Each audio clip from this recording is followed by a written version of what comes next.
오늘 함께 나누고 싶은 것은 용서의 여정입니다. 용서가 제일 힘들다고 하는데 용서의 여정에 대해서 함께 좀 이야기를 해보고 싶습니다.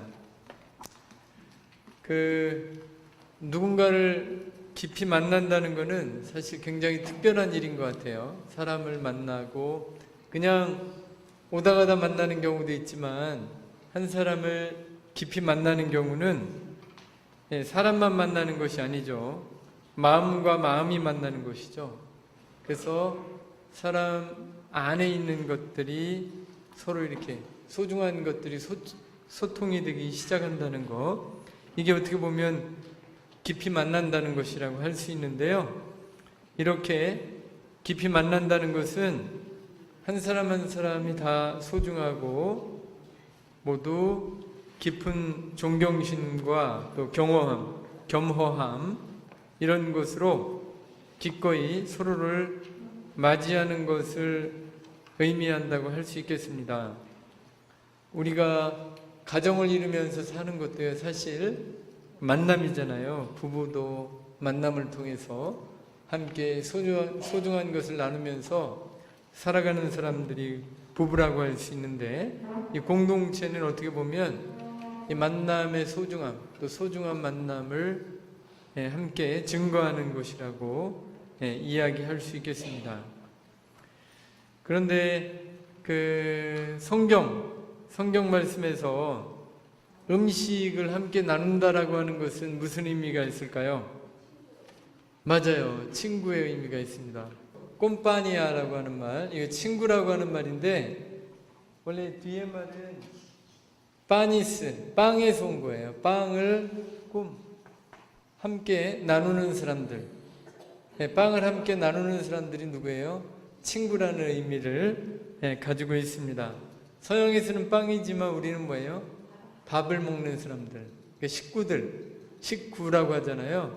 가장 친한 친구가 바로 식구들이죠. 우리는 거의 매일같이 밥을 나누어 먹는 것이죠. 지난주인가요? 지지난주였던 것 같은데 예수님을 식사에 초대했던 자케오도 예수님을 식사에 초대한다는 것은 뭐예요? 비록 세리로서 죄인이지만 예수님과 잘 지내보고 싶은, 친구가 되고 싶은 그런 마음들이 있는 거죠. 또 예수님은 뭐예요? 자청해서 죄인들과 창녀들과 또 소외된 사람들과 함께 식사를 나누는 것을 마다하지 않으십니다. 이거 뭐죠? 이 사람들과 친구가 되겠다는 의미입니다. 그러니까 어떻게 바리사리파 사람들이나 율법학자 사람들이 못마땅한 거예요. 예수님의 이런 행보들, 어떻게 저런 사람들하고 친구가 되는가. 이것이 이제 예수님의 스캔들이라고 할 수 있습니다. 사람들이 이해할 수 없는 행보를 걸어가셨다는 것이죠. 복음은 가난하고 소외되고 또 사회적 약자의 친구가 되라고, 예수님처럼 그런 친구가 되라고 우리를 초대하고 있습니다. 그냥 단순히 베푸는 것, 뭔가를 그냥 이렇게 주고 끝나는 것이 아니라 거기에 뭐예요? 마음을 나눠주라는 것이죠. 마음으로 함께하는 거. 그냥 물질만 주지 말고 마음을 내어주는 거. 마음이라고 하는 것은 뭐예요? 기도죠, 기도. 물질에 더하여 마음을 나눈다는 것은 뭐예요? 새로운 방식으로 살아가는 것을 의미합니다. 완전한 변화를 의미하는 것이죠. 이런 변화된 삶을 살아가는 사람의 특징은 뭘까요? 뭔가를 빼앗긴다는 거예요. 시간도 빼앗기기 시작하고 우리가 가지고 있던 강한 힘도 가난한 사람들을 만나고 이런 사람들을 만날 때 점점 잃어버리게 된다는 것입니다. 새로운 방식으로 사는 사람은 힘의 논리를 점차 잃어버리고 점점 약해지기 시작한다는 것입니다. 하지만 뭐예요? 특징은 파워를 잃는다 해도 불안해하지 않는다는 거예요. 오히려 평온하고 자기가 약해짐을 기꺼이 받아들이는 것입니다. 마치 예수님처럼 가난한 사람들과 함께하면서 자기가 약해지는 것을 두려워하지 않는 것이죠. 또 자기가 가지고 있는 것을 내어주는데 인색하거나 힘들어하지 않는다는 것이죠.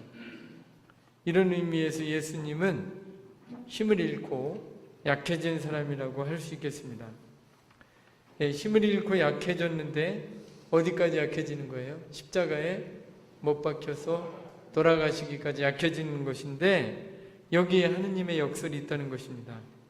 그리스도께서는 약한 모습으로 십자가에 못 박히셨지만 이제는 뭐예요? 하느님의 힘으로 죽음을 이기시고 부활하셔서 우리 가운데 살아계신다는 것이죠. 이 사도 바오로의 고린도 2서에서 이제 말씀이라고 할 수 있겠습니다. 이것이 하느님의 역설입니다. 하느님의 힘은 인간의 약함에서 드러나기 시작한다는 것이죠.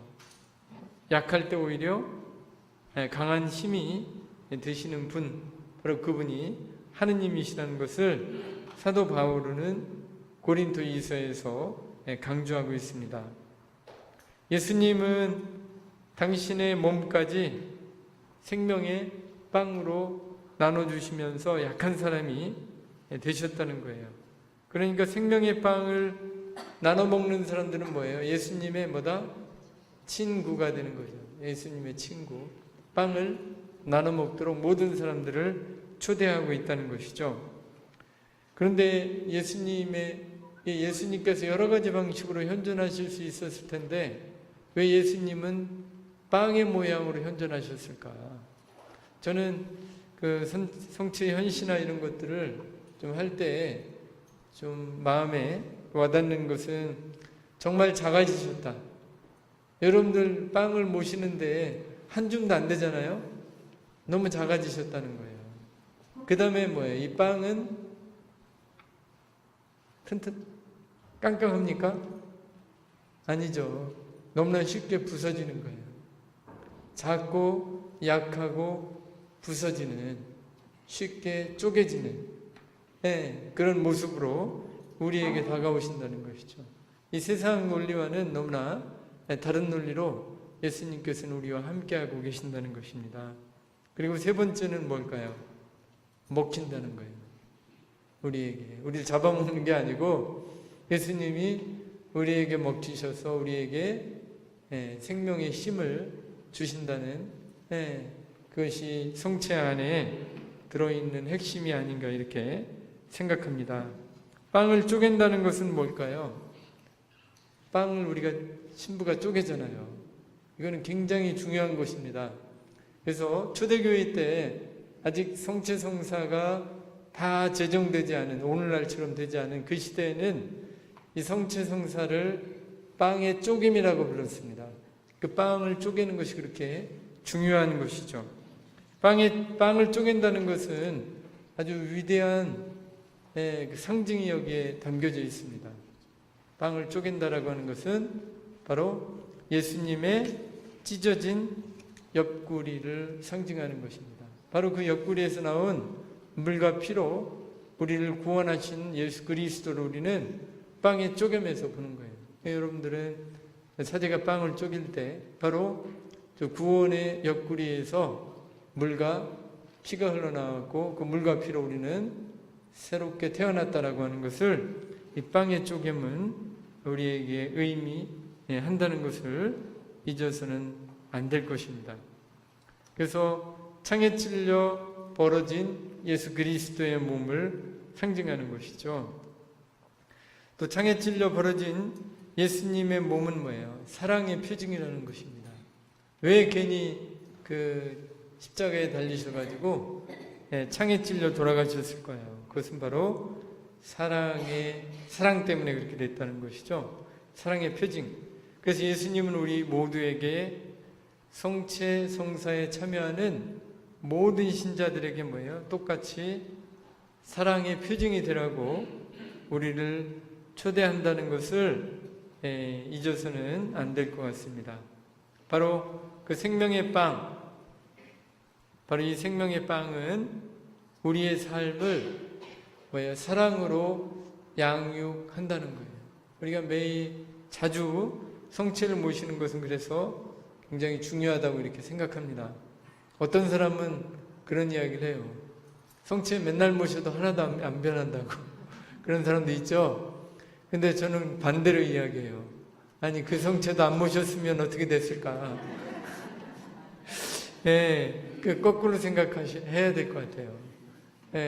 맨날 모셔도 이거밖에 안 된다고 그러는데 이거라도 모셨으니까 이만큼 우리가 사는 것이죠.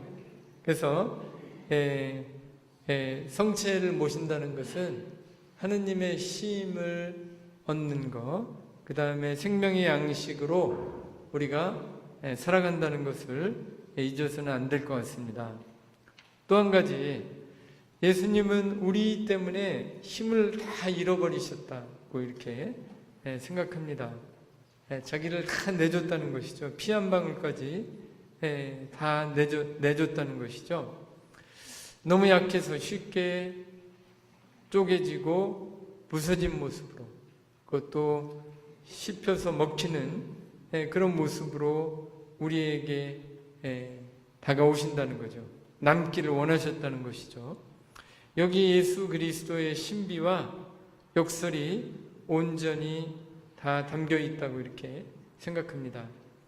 세상적인 모든 힘을 부끄럽게 하시고 또 작고 부서진 것들의 소중함과 아름다움을 예수님의 성체는 우리에게 드러내주신다는 겁니다. 그러니까 성체를 잘 모시고 또 이 성체에 담긴 뜻을 잘 아는 사람은 뭐예요?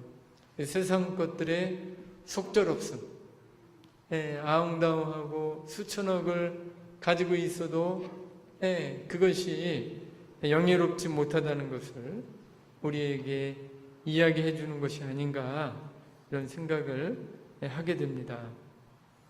이것이 빵이 되어 우리에게 오시고 또 우리도 빵이 되는 삶, 다른 사람들에게 생명을 주는, 또 사랑을 내어주는 그 삶을 살도록 초대한다는 것을 우리는 잊어서는 안 될 것 같습니다.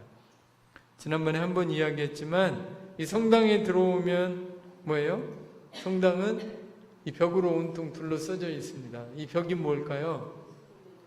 맞아요. 예수님의 몸을 상징하는 겁니다.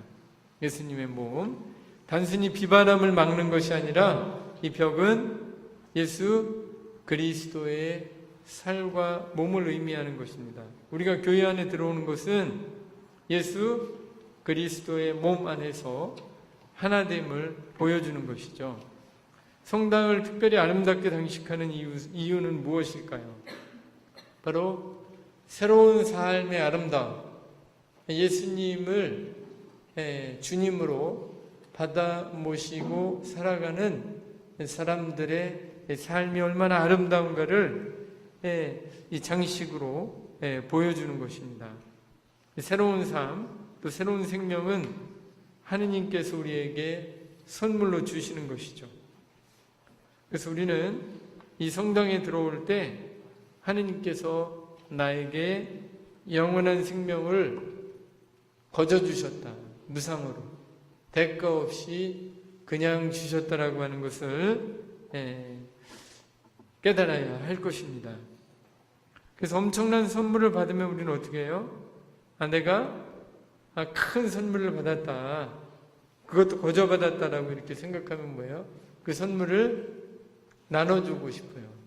자, 여러분들 생각해 보십시오. 내가 죽어라고 고생해가지고 뭔가를 많이 벌어놓으면 아깝죠. 잘 나눠주고 싶은 마음이 별로 없을 거예요. 거저받은 것들은 어떻게? 더 쉽게 나눠주게 되는 거죠. 우리가 영원한 생명을 거저받았다는 것. 그래서 우리의 생명도 이제 다른 사람들을 위해서 나눠주는 그 삶을 살라고 이 성당에 들어오는 사람들을 초대하고 있다는 것을 우리는 잊어서는 안 될 것 같습니다.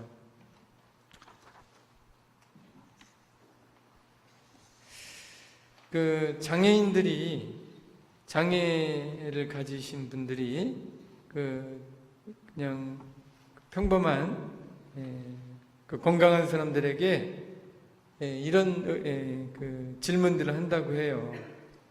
저를 사랑하십니까? 당신에게 정말 제가 중요한가요? 왜 저는 이렇게 생겼나요? 왜 저는 엄마 아빠와 함께 살 수 없나요?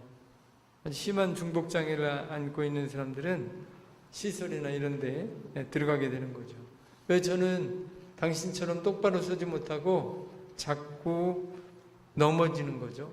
이런 질문들을 한다는 것이죠.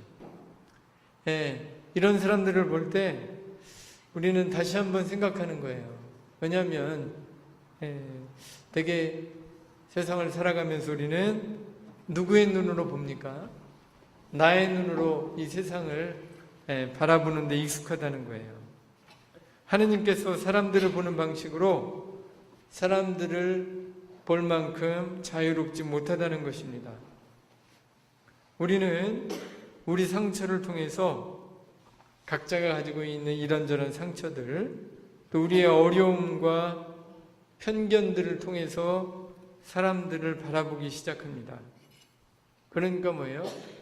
편견과 상처가 많으면 많을수록 넓게 보지 못하는 거예요. 시야가 좁아질 수밖에 없다는 것이죠.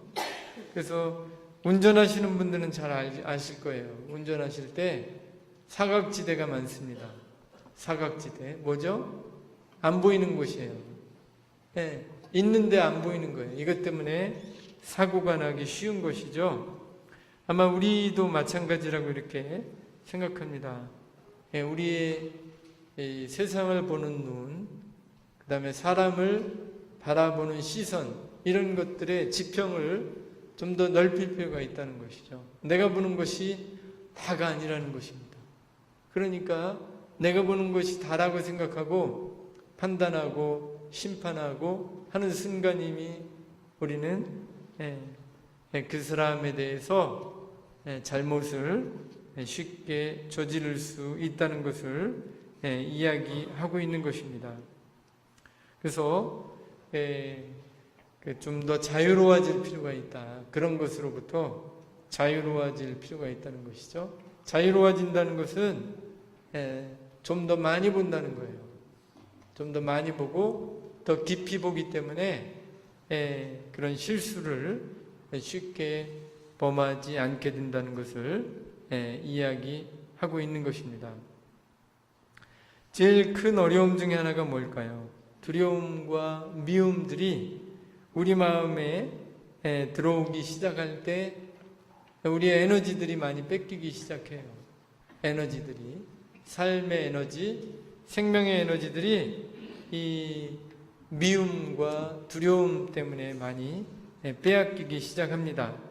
그래서 우리는 이 미움과 두려움으로부터 이 생명의 에너지를 잃지 않도록 또 조심해야 될 것 같아요. 그 다음에 관리를 잘 해야 할 것 같습니다. 미움과 두려움 때문에. 그래서 좀 더 뭐라고 할까요? 그 평온한 마음으로 하루하루를 살아갈 수 있도록. 또 뭐예요? 연세가 들어가면서 죽음에 대해서 두려우십니까? 죽음을 다 두려워하죠. 그러나 우리가 영원한 생명을 믿기 시작할 때 죽음도 건너갑니다. 어디로 건너가죠? 하느님께로 건너갑니다라고 하는 것을 인정하고 받아들이기 시작할 때 우리는 죽음에 대해서도 평온하게 받아들일 수 있고 잘 준비할 수 있는 거죠. 그것 때문에 뭐예요? 11월 위령성월이 있는 거예요. 우리 가톨릭 신자들 또 하느님을 믿는 사람에게 죽음은 더 이상 죽음이 아니라는 것이죠. 하느님께 건너감인데 그것에 매달리고 그것을 두려워할 이유가 없다는 것을 이야기하는 것이죠.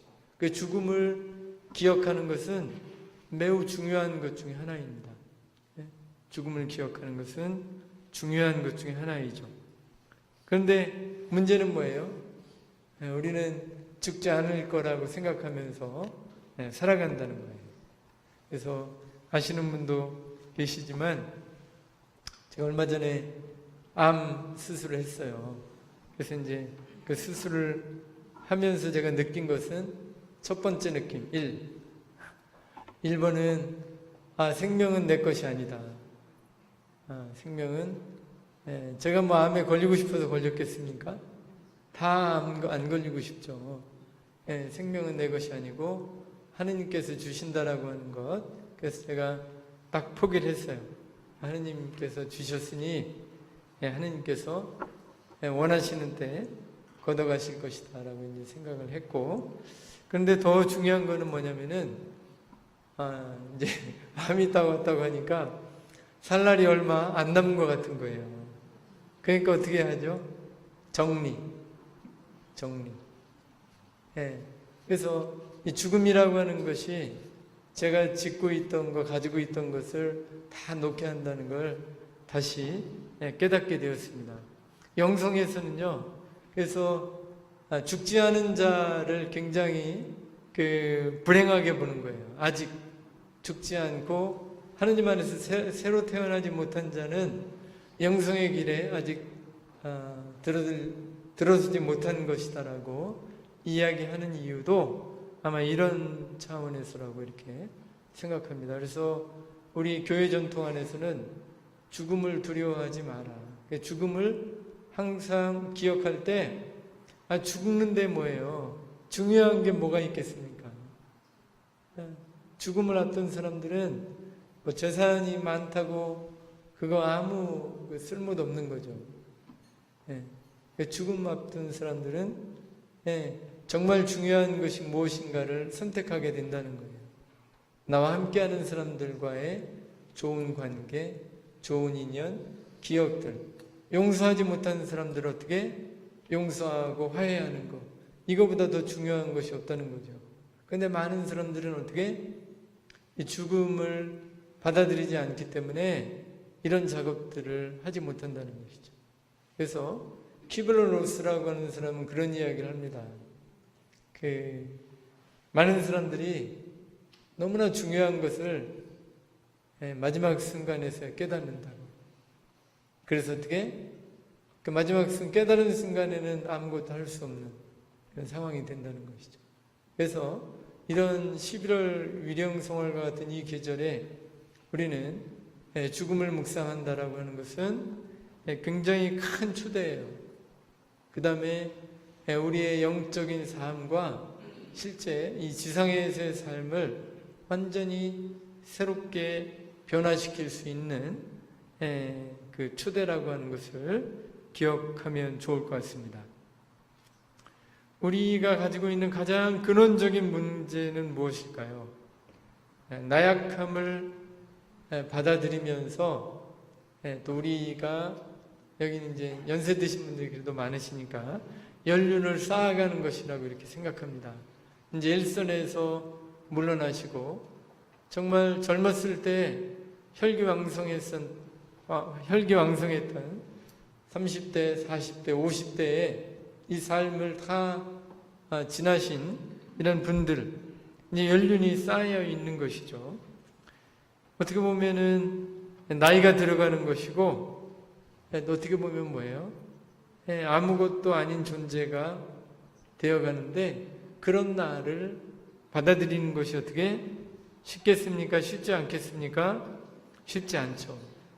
사실 연세가 많아지기 시작하면, 저희 어머니도 94라고 그랬잖아요. 저희 어머니가 94인데 한 5년 전까지만 해도 이것저것 하시려고 하시는데 이제 정말 다 내려놓으셨어요. 아무것도 아닌 존재가 되는 나를 받아들이는 거죠. 이게 쉽지 않은 것이죠. 우리가 가지고 있는 가장 큰 두려움은 뭘까요?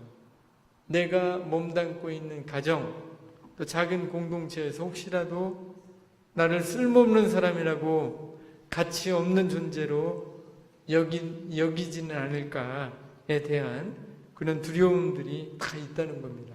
저도 마찬가지죠. 사람들에게 또 가족들에게 어른으로서 또 선배로서 존경받지 못하는 것에 대한 두려움이 있다는 것이죠.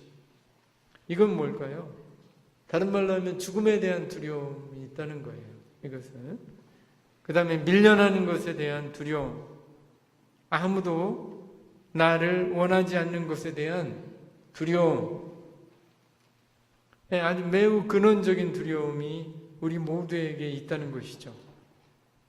그래서 우리는 이 죽음과 관련해서 우리가 어디쯤 있는가 하는 문제를 통째로 바라봐야 되는 거예요. 저도 그래서 생각해 봤습니다. 제가 50을 조금 넘었는데요. 가만히 생각해 보니까 저는 100세까지는 못 살 것 같아요. 예, 100세 인생이라고 하는데 이거는 저하고는 안 맞고, 그래서 제가 시계를 이렇게 보니까 이미 정오가 넘은 거예요. 제 인생에서 봤을 때 한 2시 반, 3시쯤 되는 것 같다라는 생각이 딱 드는 거예요. 아니 내가 벌써 여기쯤 왔던가 이 생각을 하는 순간 여러분들 한번 시계로 한번 쳐보세요. 내 인생이 몇 살쯤 될 것 같은가를 시계로 쳐보시고 몇 시쯤에 와 있는가. 아직 오전인 분이 많지 않으실 것 같은데 정오 뭐 좋아요. 근데 제가 보니까 제 삶을 보니까 저는 2시 반에서 3시예요. 그러니까 2시 반에서 3시에서 할 일은 뭐죠? 하루의 마감을 준비하는 시간이잖아요. 천천히 이제 6시에 일이 끝나는데 이제 시작하면 안 되잖아요. 그래서 제가 그런 생각을 좀 했습니다. 정리하는 거. 내가 지금 놓지 못하고 잡고 있는 게 무엇인가를 제일 먼저 생각하게 됐고요. 그래서 놓자, 버리자 마음으로부터 좀 포기하는 거, 다 내려놓는 것을 좀 이렇게 선택을 하는데 도움이 좀 되었습니다. 수술하고 건강이 좋아지니까 슬슬 이렇게 막 또 이렇게 잡으려고 하는 그런 걸 느껴요. 제가 이제 일기장을 좀 이렇게 쓰면서 내가 뭘 버려야 되는가. 제가 지금 사제로 15년을 살았는데요. 15년을 살면서 그 첫 마음을 가지고 지금까지 왔는가를 이렇게 보니까 부끄러운 점도 참 많았습니다. 그래서 이런 것들을 좀 정리해야 되겠다. 개인적으로. 물론 뭐 다른 분들에게 이야기하지 않았지만, 그래서 저는 죽음을 두려워하지 않고 사는 법. 그래서 이 신앙이라고 하는 것이 얼마나 소중한 것인가. 신앙이 없다면 암에 걸리면은 그래서 많은 사람들이 심리치료까지 같이 한다고 해요. 얼마나 큰 충격인지 정상생활을 하지 못하는 그런 분도 많이 계신다고 하는데요. 그래서 우리는 내가 정말 두려워하고 무서워해야 할 것이 무엇인가? 고집이 아닐까? 아집이 아닐까? 용서 못하고 살아가는 거, 이런 것이 아닐까? 내가 사랑하지 못하는 사람이 있다는 것, 이것을 나는 두려워해야 하지 않을까? 이런 생각을 좀 하게 됐습니다. 시인이면서 소설가인 현규영 씨라고 하는 분이 계신데요. 이분도 이제 머리가 하얗게 샜고 눈썹이 허옇게 되셨더라고요. 이분은 제주도 분이신데 사사망쟁을 처음으로 소설로 이렇게 표현을 하면서 이분이 이제 옛날에 안기부에 끌려가서 이렇게 어려움도 당하신 분인데, 이분이 이제 연세가 드셔서 자기 삶을 정리할 나이가 되었다라고 하면서 이제 글을 쓴 게 있는데 이게 좀 이렇게 마음에 와닿았어요. 이렇게 이야기를 합니다. 나이가 들면, 이건 이분의 이야기입니다. 제 이야기가 아니고요. 나이가 들면 지혜로워진다는 말이 사실이 아님을 나이가 들면서 깨닫는다. 탐욕스러운 이들은 나이가 들면서 더 노련해지고, 오만한 이들은 나이가 들면서 더욱 후한무치해진다. 부끄러움을 모르게 된다는 거죠. 무지보다 더 무서운 건 막지다. 무지막지하다라고 하잖아요. 무지보다 더 무서운 게 막지래요. 막지는 뭐죠? 상스러우면서도 포악함. 상스럽고 포악한 거. 사람들을 가만두지 않는 거예요. 공격하고 험한 욕설 이런 것들을 퍼붓는 거죠. 이게 막지라는 것이죠. 젊은 날의 상처가 치유되지 않을 때 겹겹에 가시울타리를 두른 채 다른 사람들을 이렇게 찔러대는, 그러니까 아프게 한다는 거죠. 연륜을 무기 삼아 떳떳하지 못할 때 오히려 목청을 높이고 권위를 지키려고 옹졸하고 편협해질 수 있다는 거죠. 그러면서 이분이 이런 이야기를 합니다. 노경에 접어들면서 이전과는 좀 다른 꿈을 꾸게 되었습니다. 노경에서 누릴 수 있는 즐거움이 많다는 거예요. 나이가 들면서 누리는 즐거움이 많은데 그중 제일 큰 즐거움이 포기한다는 거. 포기가 가장 큰 즐거움이라고 이야기를 하고 있습니다. 이전 것들에 너무 아등바등 매달리지 않고 흔쾌히 포기해버리는 것, 내가 욕망하는 그 욕망의 크기를 대폭 줄이는 것, 포기하면서 얻는 것은 자유이기에 나는 과감히 포기한다고 이렇게 선언을 하는 거예요. 그래서 우리가 포기한다, 정리한다, 삶을, 이거는 매우 중요한 것이라고 이렇게 생각합니다. 앤토니 드 멜로 신부가 소개한 이야기예요. 콜카타의 인력거꾼, 인력거 아시죠? 택시인데 사람이 끄는 그 손수레, 이건 인력거라고 그러잖아요. 한 인력거꾼을 소개를 받았다고 합니다. 인력거꾼이 이 사람은 되게 콜카타 같은 경우는 마더데레사 성녀가 살았던 곳이잖아요. 근데 공해가 심하다고 합니다. 공해가 너무 심해가지고 인력거를 끌면 10년 이상을 못 산대요. 왜 그럴까요? 폐병. 폐가 다 상하기 때문에. 그래서 사람의 수명이 인력거를 끌면서 10년에서 12년으로 이렇게 단축된다고 합니다.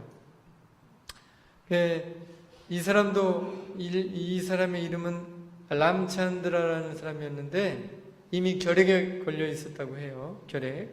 그런데 이제 인도 사람들이 어떤 사람들이 있었는데 사람의 머리를 수출하는 사람들이 있었대요.